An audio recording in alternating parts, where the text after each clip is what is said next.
Mother, I'm home, Beezus called as she burst into the house one afternoon after school. Mother appeared, wearing her hat and coat and carrying a shopping list in her hand. She kissed Beezus. "How was school today?" she asked. "All right. We studied about Christopher Columbus," said Beezus. "Did you, dear?" said Mother absent-mindedly. "I wonder if you'd mind keeping an eye on Ramona for half an hour or so while I do the marketing.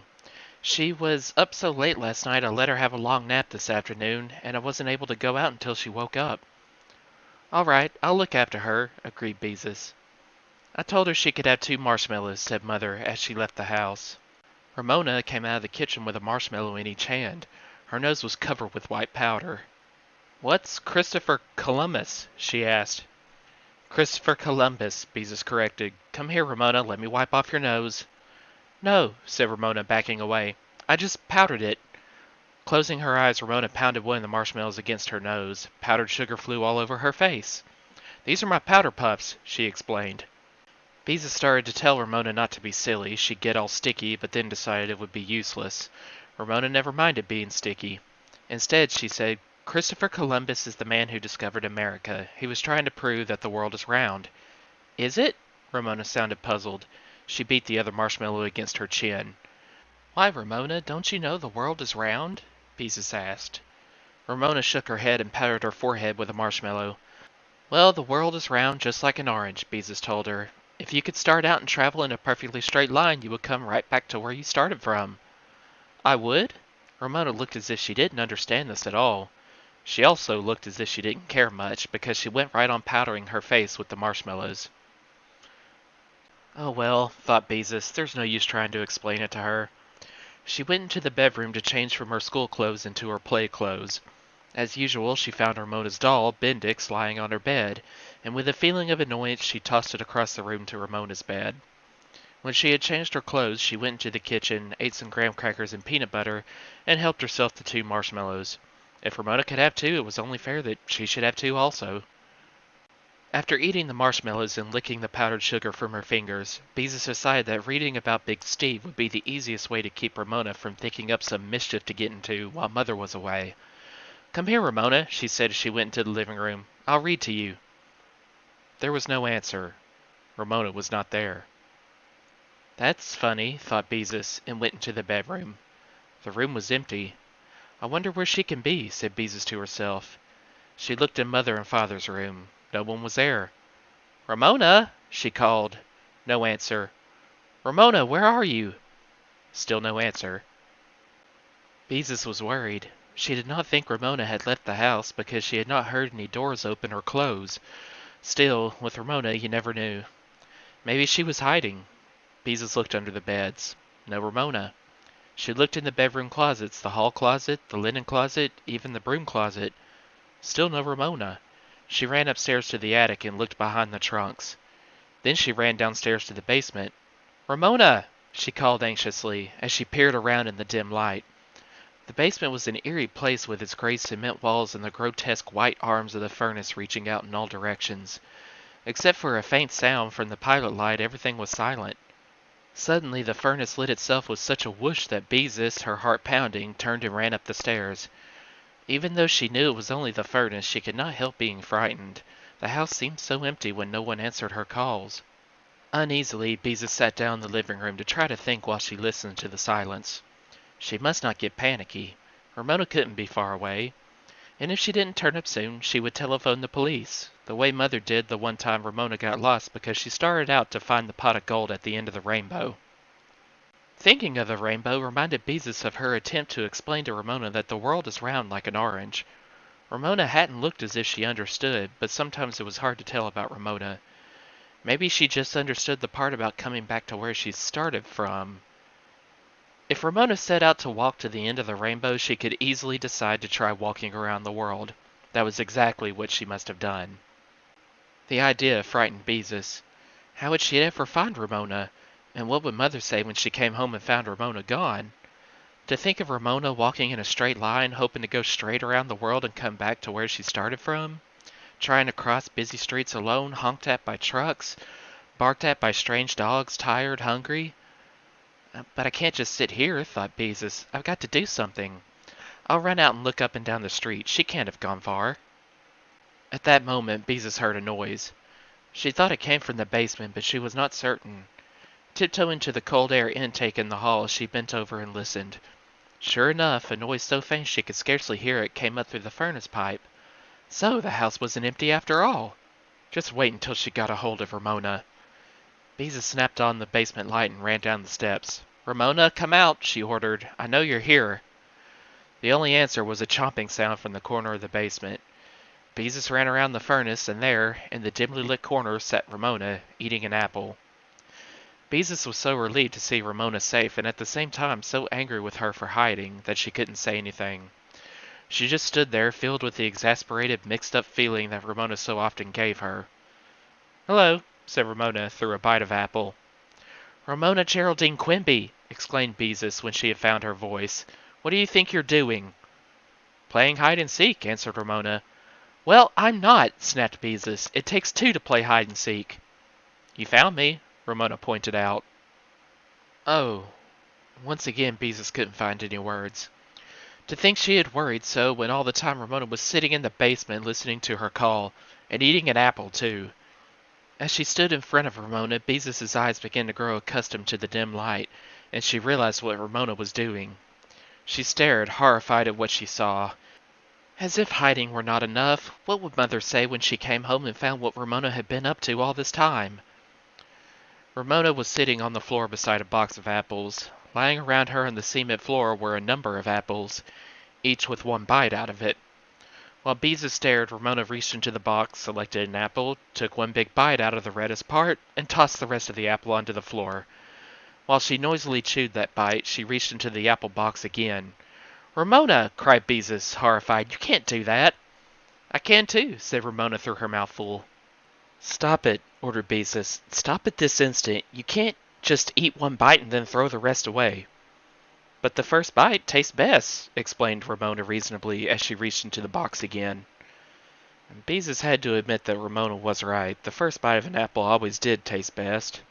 Ramona's sharp little teeth were about to sink into another apple when Beezus snatched it from her. "Hey, that's my apple!" screamed Ramona.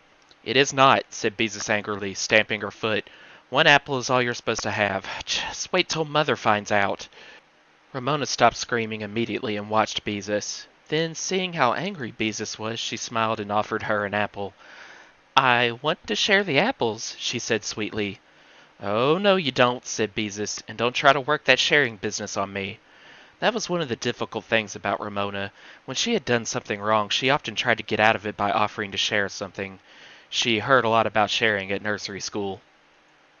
"Now what am I going to do?" Beezus wondered. "I promised Mother I would keep an eye on Ramona, and look what she's gone and done. How am I going to explain this to Mother? I'll get scolded too. And all the apples, what can we do about them?" Beezus was sure about one thing. She no longer felt mixed up about Ramona. Ramona was perfectly impossible. She snatched Ramona's hand. "You come upstairs with me and be good until Mother gets back," she ordered, pulling her sister up the basement stairs. Ramona broke away from her and ran into the living room. She climbed onto a chair where she sat with her legs sticking straight out in front of her. She folded her hands in her lap and said in a little voice, "Don't bother me. This is my quiet time. I'm supposed to be resting." Quiet times were something else Ramona had learned about at nursery school. When she didn't want to do something, she often insisted she was supposed to be having a quiet time. Beezus was about to say that Ramona didn't need a quiet time because she hadn't been playing hard and Mother had said she had already had a nap, but then she thought the better of it. If Ramona wanted to sit in a chair and be quiet, let her. She might stay out of mischief until Mother came home. Beezus had no sooner sat down to work on her pot holders, planning to keep an eye on Ramona at the same time, when the telephone rang. It must be Aunt Beatrice, she thought, before she answered. Mother and Aunt Beatrice always talk to each other about this time of day. "Hello, darling, how are you?" asked Aunt Beatrice. "Oh, Aunt Bee," cried Beezus. "Ramona has just done something awful, and I was supposed to be looking after her. I don't know what to do." She told about Ramona's hiding in the cellar and biting into half a box of apples. Aunt Beatrice laughed. "Leave it to Ramona to think up something new," she said. "Do you know what I'd do if I were you?" "What?" asked Beezus eagerly, already feeling better because she had confided her troubles to her aunt. "I wouldn't say anything more about it," said Aunt Beatrice. "Lots of times little children are naughty because they want to attract attention. I have an idea that saying nothing about her naughtiness will worry Ramona more than a scolding." Beezus thought this over and decided her aunt was right. If there was one thing Ramona couldn't stand, it was being ignored. "I'll try it," she said. "And about the apples," Aunt Beatrice went on, "all I can suggest is that your mother might make applesauce." This struck Beezus as being funny, and as she and her aunt laughed together over the telephone, she felt much better. "Tell your mother I phoned," said Aunt Beatrice. "I will," promised Beezus, "and please come over soon." When Beezus heard her mother drive up, she rushed out to meet her and tell her the story of what Ramona had done. She had also told her Aunt Beatrice's suggestion. "Oh dear, leave it to Ramona," sighed Mother. "Your aunt is right. We won't say a word about it." Beezus helped her mother carry the groceries into the house. Ramona came into the kitchen to see if there were any animal crackers among the packages. She waited a few minutes for her sister to tattle on her.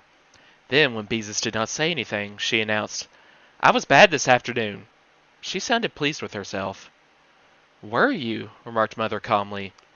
"Beezus, I think applesauce would be good for dessert tonight. Will you run down and bring up some apples?"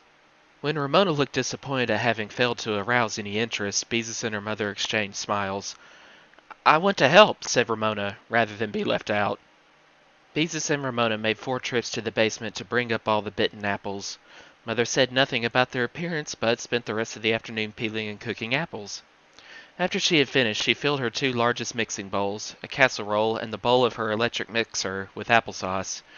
It took her quite a while to rearrange the contents of the refrigerator to make room for all the applesauce. When Beezus saw her father coming home, she ran out to the front walk to tell him what had happened. He, too, agreed that Aunt Beatrice's suggestion was a good one. "Daddy!" shrieked Ramona when her father came in. "How's my girl?" asked Father as he picked Ramona up and kissed her. "Oh, I was bad today," said Ramona. "Were you?" said Father as he put her down. "Was there any mail today?" Ramona looked crestfallen. "I was very bad," she persisted. "I was awful." Father sat down and picked up the evening paper. "I hid from Beezus and I bit lots and lots of apples," Ramona went on insistently. Remarked Father from behind the paper. "I see they're going to raise bus fares again." "Lots and lots of apples," repeated Ramona in a loud voice. "They raised bus fares last year," Father went on, winking at Beezus from behind the paper. "The public is not going to stand for this." Ramona looked puzzled and then disappointed, but she did not say anything. Father dropped his paper. "Something certainly smells good," he said. "Smells like applesauce. I hope so. There's nothing I like better than a big dish of applesauce for dessert." Because Mother had been so busy making applesauce, dinner was a little late that night. At the table, Ramona was unusually well behaved. She did not interrupt, and she did not try to share her carrots the way she usually did because she did not like carrots. As Beezus cleared the table and Mother served dessert, which was fig Newtons and, of course, applesauce, Ramona's good behavior continued. Beezus found she was not very hungry for applesauce, but the rest of the family appeared to enjoy it. After Beezus had wiped the dishes for Mother, she sat down to embroider her pot holders. She had decided to give Aunt Beatrice the pot holder with the dancing knife and fork on it, instead of the one with the laughing tea kettle. Ramona approached her with Big Steve the steam shovel in her hand. "Beezus, will you read to me?" she asked. "She thinks I'll say no, and then she can make a fuss," thought Beezus. "Well, I won't give her a chance." "All right," she said, putting down her pot holder and taking the book, while Ramona climbed into the chair beside her. Big Steve was a steam shovel. He was the biggest steam shovel in the whole city, Beezus read. "Grrr!" growled Big Steve when he moved the earth to make way for the new highway. Father dropped his newspaper and looked at his 2 daughters sitting side by side. "I wonder," he said, "exactly how long this is going to last." "Just enjoy it while it does," said Mother, who was pasting patches on the knees of a pair of Ramona's overalls. "Grrr!" growled Ramona. "Grrr!" Beezus also wondered how long this would go on. She didn't enjoy growling like a steam shovel, and she felt that perhaps Ramona was getting her own way after all. "I'm trying to like her like I'm supposed to, anyhow," Beezus thought. "And I do like her more than I did this afternoon when I found her in the basement. But what on earth will Mother ever do with all that applesauce?"